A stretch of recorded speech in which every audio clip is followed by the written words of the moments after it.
Let's return to the politics themselves. Yes. What then do you see as the bridging issues, or are there any bridging issues that will enable black and white people, but black and white women in particular, to bridge the racial divide, and then men and women of both races to bridge the gender divide?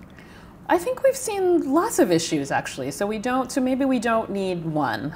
Certainly, the women's marches have been really powerful. They've been women from, yes. They happened all over the world. Young people and older people. So you had waves of feminism, of feminist, practice and activism. And I think very young people for whom those marches will be formative. But similarly, you have things like the science marches, which have been very interesting to me as well. I mean, more generally, the sort of flowering of social activism of the last few years, be it sort of on the streets or happening sort of online through, various kinds of galvanizations around. I mean, if you remember even after the killing of Trayvon Martin, people using Facebook and Twitter and other sorts of spaces to galvanize, of course, the Black Lives Matter movement. So in some ways, I feel like we are once again at a high watermark for social activism. I also am really encouraged by all of the women leaders who are running for public office in this moment as well. But there seem to be sort of core issues around healthcare, around access to information and the role of the state, and being a space that's supposed to sort of tend to the sort of welfare of people, kind of variously imagined, not necessarily imagined as a social welfare state.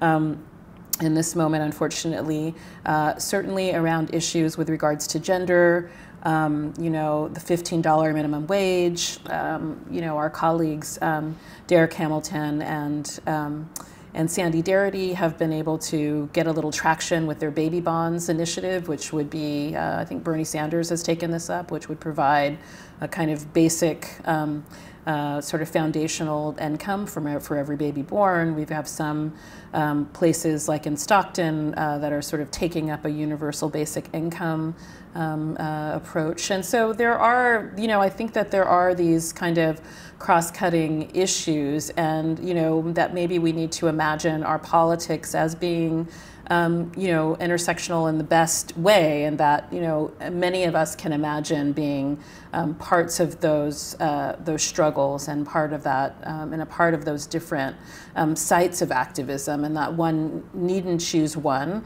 and that one needn't sort of one needn't be the sort of necessary Trojan horse that rides all the others sort of into the village. That we can have more than one banner for our politics.